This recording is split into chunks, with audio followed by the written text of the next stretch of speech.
Hi everyone, I'm Georgopoulos, the host of the AMFisH video fishing blog. Welcome back.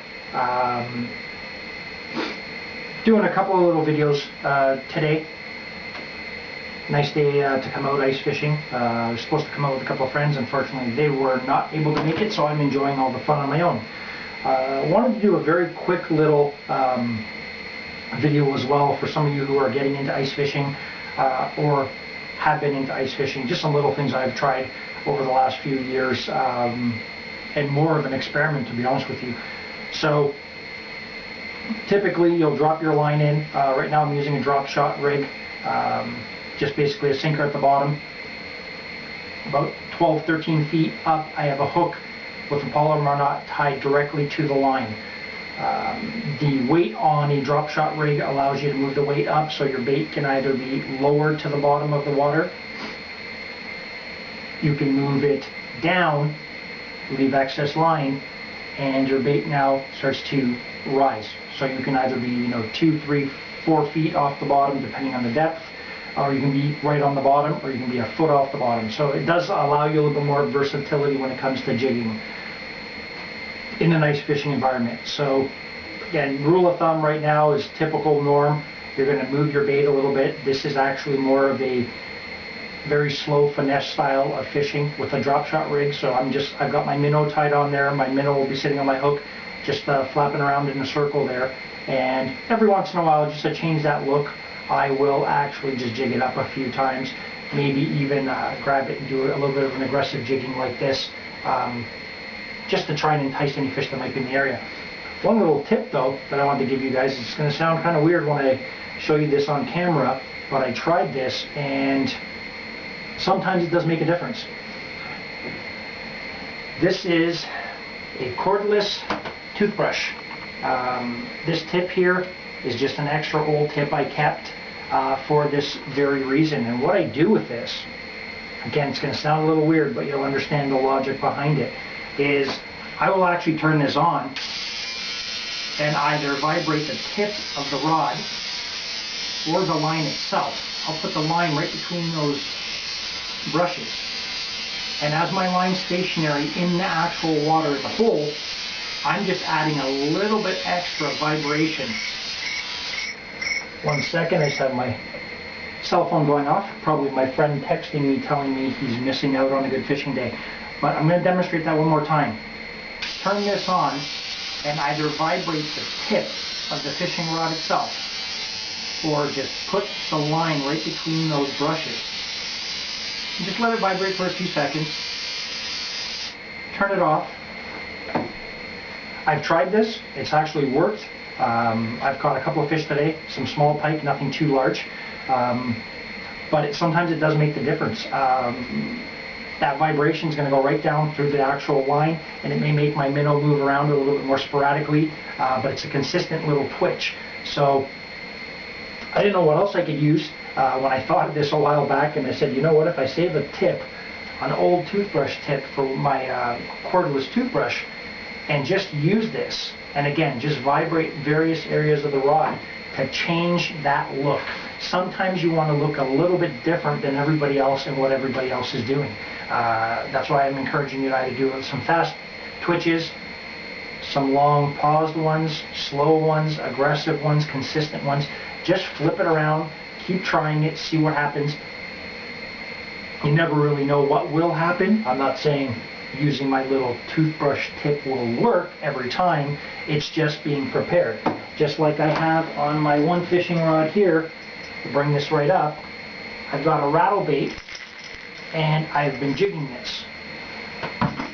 My minnows are not as large as that. Lengthwise they're about the same, but when it comes to the width of the bait and the actual sound of the bait, my minnows will not give off that type of vibration. So again, my little toothbrush tip here is just to stimulate that line and that bait and give it a little bit of a different look when it's down below. With the little rattle trap I have on here, that is just something, again, when they're not into the slow presentation, which is the live bait on my drop shot rig, I'm going to start baiting each hole with that rattling little rattle trap. Drop it in, jig it up slowly, put it in the next hole, jig it up slowly, put it in the next hole, jig it up slowly. I had one hit on that. I didn't get the fish. I think it was a small crappier sunfish, but there was a distinct hit on that bait. So you just want to be prepared. Have various little baits with you. So when it comes down to one presentation not working, you're still more versatile across the board on your ice fishing day. No different than being in a boat. You're going to have a series of plastic baits you use. You're also going to have a series of crankbaits you're going to use. You just don't know what you're going to need. So I've got my little tackle box here. I'll load a couple other baits just to kind of give you an idea of what you can use and what to kind of have with you. Again, I'm not the expert when it comes to ice fishing. I've been involved in it for the last several years, just as a hobby. But this is just a little Blue Fox jigging minnow.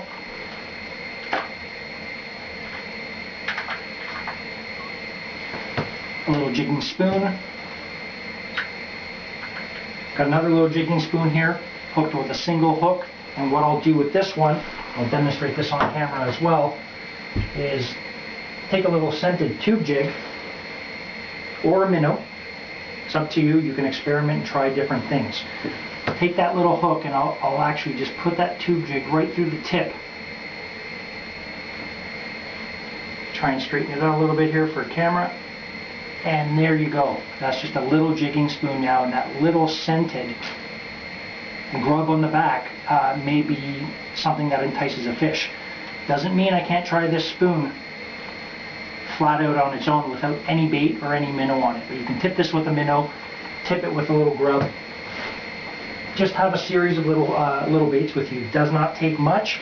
I've got some bobbers in case I'm out here and I've got a rod over there and I'm not paying too much attention to it. I could have a bobber just to leave that very slow presentation. But here's just another little funky little jig head. Some split shots in case you need to get your bait down closer to the bottom. But it doesn't take much. Like I said, I just make sure I have a few different baits with me, a variety of baits with me to allow me to be a little more flexible should the fishing change. I caught 2 or 3 little pike earlier, probably my first 10-15 minutes on the water, and the fishing slowed down completely. I'm going to try and get out. They've drilled some holes outside of my hut for me as well, so I'm going to try and get out there and maybe do a little bit of a quicker jigging presentation with a larger jig and see if I can entice some of those fish. But just have a variety of baits with you. You can experiment, you can try stuff. I do recommend having a variety of sizes. If you're going to do a little rattle trap, like I said, maybe bring up another series above that as well.